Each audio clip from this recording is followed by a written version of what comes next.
On any given English football weekend, an average of over 890,000 people travel the country to watch their favourite club play, and I wanted to experience what drives a small percentage of these fans that some would describe as obsessed. I started with 21-year-old student Josh Lyons from Plymouth, who has to travel 500 miles just for a home match for his club Chelsea, and despite being currently unemployed will happily spend most of his money lining the pockets of Chelsea's millionaire players. I got a picture with the FA Cup and Champions League trophy. I got a canvas with Didier Drogba scoring the Champions League winning penalty. I try and get as many scarves as I can when I go up. They're probably about a tenner each. I've got the one from the FA Cup final. I got the Champions League of Europe one, and just a couple of ones that I went to for Champions League games. I've got a couple of flags, pillow, stocking, hats. A couple of like clothing items, a couple of old shirts. I don't really buy the shirts anymore, and I got the subscription to the Chelsea magazine, and I've got all the programmes to every game that I've been to basically down there. So looking at it from this perspective, it's kind of a lot of money. So how much would you spend on an average match day? Before anything, it's £50 train tickets, £50 match ticket, so that's 100. When I get to the game, it's the programme, it's the food, that's 10. The scarf's 10, so that's 120. Then hotels are 80, so it's probably a £200 day overall, and that's just for a home game. How does your girlfriend feel about it? Not sure really. She wasn't really into football when we first started going out. And for the last 2 anniversaries we've kind of gone to London and watched Chelsea. So I'm not sure really.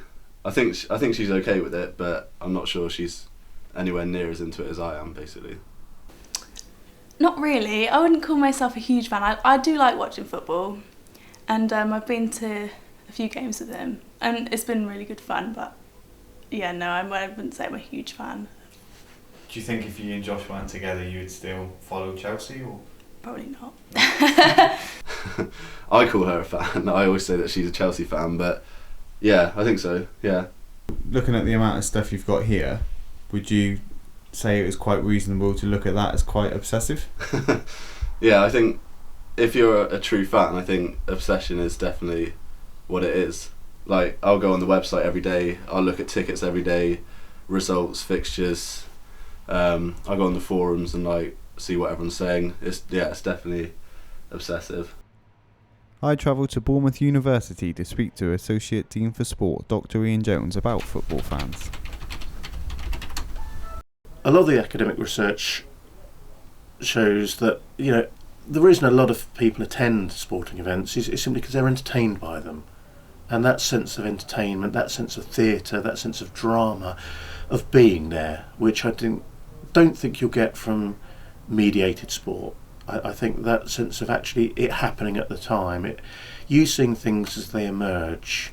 The great thing about football is you don't know what's going to happen. You don't know what the game is going to end up as, and I think you get that sense of optimism. We found that fans show something called unrealistic optimism, which is where they always think the next game is going to be better. The next game is where everything's going to come together. The next game is where everything's going to fall in place, and they're going to win 3-0. And being there is important. The atmosphere at the game, when you come out of Fulham Broadway and you see Stamford Bridge, that's all that matters to me really, and all the money's irrelevant at that point. Do you feel the same way after walking out after a defeat? I think it takes me a few hours to get over it, but I'll come home and then I'll watch like the highlights and I'll get over it, and then I'll be looking at the next game I want to go to basically. Do you think it's easier to support a club that are as successful as Chelsea have been in recent years than to support a club, say, like Plymouth, who have sort of had a few relegations quite recently? It's definitely easier. There's more media coverage and more opportunities to get involved with the club, but I just think that's luck. I think because I started supporting Chelsea when I was so young, that it's just luck that I chose them, and it's just luck for me that we managed to have so much success. So one season I went to my local team, Plymouth Argyle, as much as I could, but I think once you started supporting a team, that's it for life. I can't ever change. I think the cost of Plymouth, as ridiculous as it sounds, because they're in League 2, is way too high. It's £20 for a game, and that just seems a lot for a League 2 side, I think. But one fan who is happy to pay the Plymouth prices is 20-year-old student Charlie Rose, an avid fan who has also already travelled over 2,800 miles for away games this season. Ever since I've had my confidence torn apart from going to Stourbridge United away and losing, and the other one in the FA Cup, I can't really go to an away game and say, yeah, I think we're going to win this. I'll go to away games thinking, yeah, I'll take a draw. So if obviously if you're not going expecting to win, does that not put a damper on the day itself? Nah, I mean, in a way you think, I don't think we'll win, but I don't know, once you get into the ground you think, I think we could do this really, and until about 15 minutes in we score and we're down to 10 men, that changes it a bit. But so what do you think now it is that makes football so appealing to you? Probably like the friends I've made from it really. I mean, most of my mates do talk about football. Most of my mates do come to Argyle, or they play for other teams and things like that. Or it's just something to, it's sort of something to talk about really with like your mates, and in a way it's just good really. I mean, I don't know why I do, but I just really really like it for some reason now. We've got a number of identities, for example our family identity and our work identity, and I think with the majority of fans things like family and work would probably take priority, but for some fans, you know, it's that fan identity that is the most important, and that's the one they're always thinking about, and so they might end up getting tattoos of their favourite team. They might end up choosing a particular job that allows them to follow their team. That we've come across examples of that, where people have chosen particular jobs that allow them to follow their team from game to game. When I leave uni, I'm gonna try and find a job straight away. Hopefully Monday to Friday, 9 to 5, so I can still go to Tuesday night games here. And it's going to be hard, but I think there's going to be one day where I'm going to have to miss a home game to work. When's the last time you missed a home game? Never. Not since you've been coming? Not since I've been coming, never missed a home game in 6 years. I mean, I did miss a funeral once for a game, which is a bit savage, but I already said I will be going to Argyle, and I don't really know a family member that well. I mean, if it's not my mum or dad who died, then I would make sure that the funeral wasn't on a match day. But I think there's this extent where fandom takes over somebody's life, and the whole life revolves around it, and all their money gets spent in travelling to away games. You get to sort of June, July, and their lives become empty because there's nothing there, and all they look forward to is, you know, September and getting involved in the football season again. How do you fund football? With my student loan. How does that manage to cover all the games you like to go to? Most of them, yeah. I mean, I would like to go to every away game really, and I might be able to just squeeze it out, but a lot of my mates and stuff, like, they're not going to want to go to every single one because they will want to have, like, you know, some money to go on and, you know, drinking sometimes and to spend on luxuries. But do you think your family would describe you as obsessive? Very, in a bad way, because I won't get a job if it means missing a game. And how do they sort of deal with that? The thing is, a bit childish in a way that I won't do it, but they've come to accept that that's just how it's going to be really. Do you think results have a particular effect on your mood sort of after the game for long? I don't know really. I mean, when you lose, you know, you're a bit, you know, feel really down, but after that you realise, well, always next week. And next week for Charlie was a home match against Oxford United, where we arranged to meet back up. Have you had much chance to take in the atmosphere or see how many sort of fans are around? The fan fest where I was just a minute ago, there's quite a few fans in there.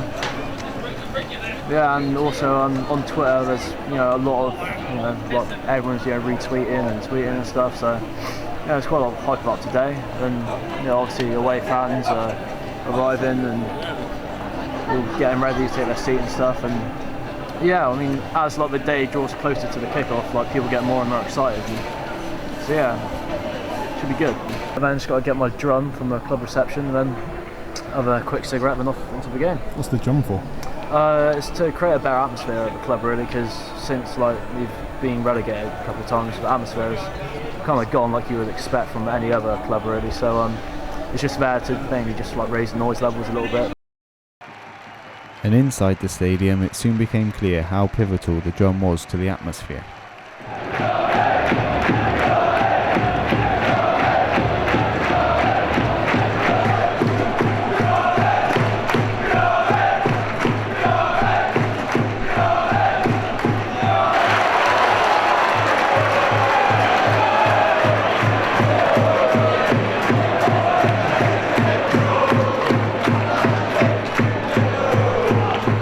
But it certainly wasn't going to be an easy game for Plymouth.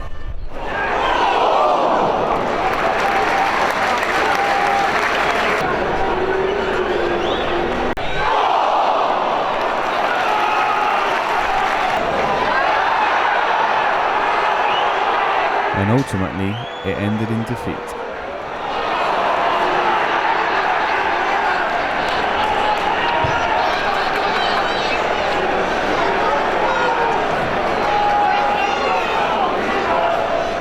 After the game, I went to get Charlie's reaction to the match. Bit disappointed, bit gutted. Felt like we should have at least got a point out of that game, but I mean, we had a good chance for a penalty, but the ref didn't want to award it. I thought first half was just awful. Second half, we were a lot better, we created a lot more chances, but we just didn't really want to finish anything. So, a bit gutted, really. I'm so used to losing now, it's just a loss to me is just I'm still neutral, but obviously a win or a point today would have put me in a better mood. But guess just got to move on now, really. So it doesn't make any difference or any sort of change your mind in terms of future games?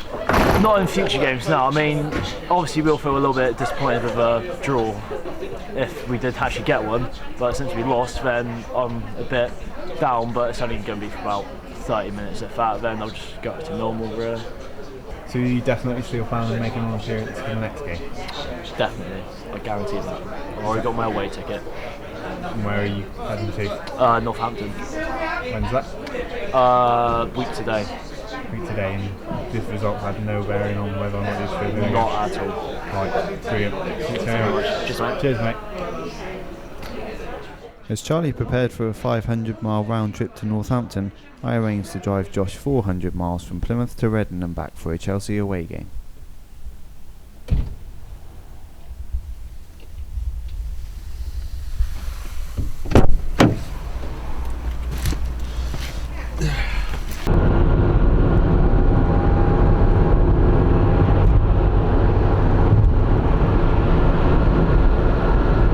You said earlier about your girlfriend. If she was sort of unhappy with the amount of money and the amount of time you're spending going away, would that make any difference? Again, I don't think so. I always told her this. I kind of met Chelsea before I met her, so I think she kind of knew what she was getting into when we first started going out. That this Chelsea and it's football, and she just kind of has to accept it. Do you think if it came down to it and she actually said one or the other, you would stick with Chelsea? No comment. Seriously, no comment. No, I don't think so. I mean, I think he'd get rid of the excessive things, and maybe he wouldn't spend as much money on going to matches and things like that. But no, he wouldn't stop being as big a fan. So. After a 200-mile drive and with 30 minutes to kick off, we arrived at the stadium. Basically, I couldn't get a ticket from the official site, so I've had to scour Twitter for a legitimate seller, and I'm just waiting for him to call to get the ticket, basically. So after travelling for 5.5 hours now, is it not a little bit risky to pin all your hopes on this one guy? I think I'm willing to take the risk now. I'm hoping it seems that people get tickets that way quite easily. So I'm hoping that it's just going to go smoothly and everything will be okay. Hopefully. So how frustrated is it going to be if you don't manage to hand it down in time? I don't want to think about that. I don't think about it. I just want to get to the game. But with no word from the seller, things aren't looking too good for Josh. Pretty nervous, mainly because I don't know if I'm going to get a ticket still. I mean, the guy hasn't showed up yet, so I'm a bit worried about that. Game-wise, I still think we're going to win. I'm a bit nervous, but I still think we'll win 2 or 3-1, definitely. Just worried about the ticket at the moment. And with minutes from kick-off, panic begins to set in. It's really fucking late.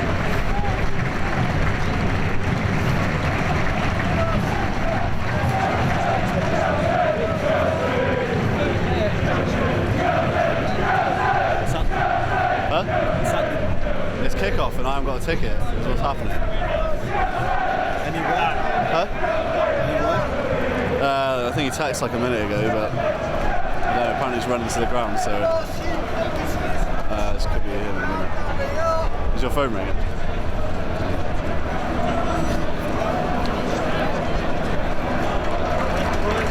Oh, is it you? I saw the camera. Oh, right. Which one's yours? I'll get him open. That's right. There you go, mate. Good job, game. Got it. Right. To swear. Great. 4 minutes. Right. See you after the game, yeah?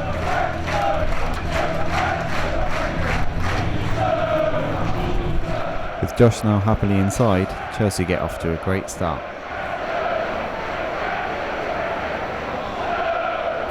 But 2 very late Reading goals sees the game end in a disappointing draw.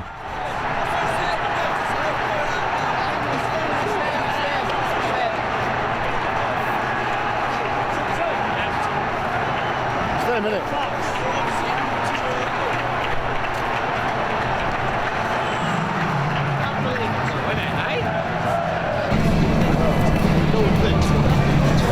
What happened? 2-0 up, drew 2-all.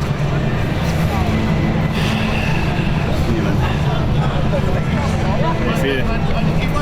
Shit, it's not good enough really, is it? Awful. It's not what you expected then? Not at all. 2-0 up and we're just playing them off the park and then I don't know what happened really. Awful.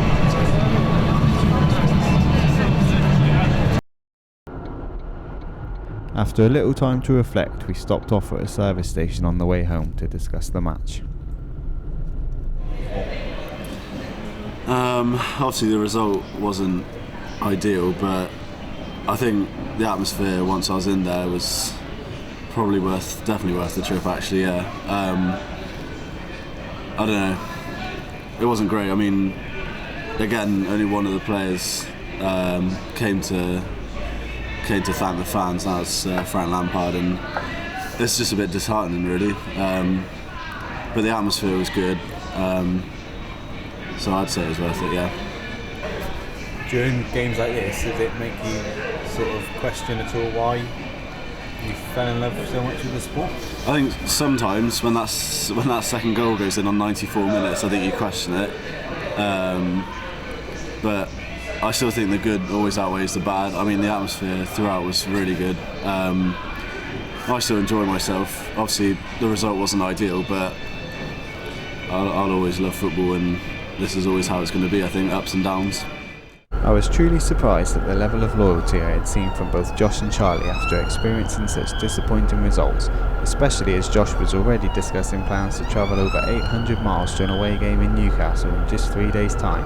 And one thing I had learnt, to paraphrase Bill Shankly, is that football is not a matter of life and death. For Josh and Charlie, it's more important than that. It's about 2:15 in the morning, pretty exhausted. I'm definitely going to bed.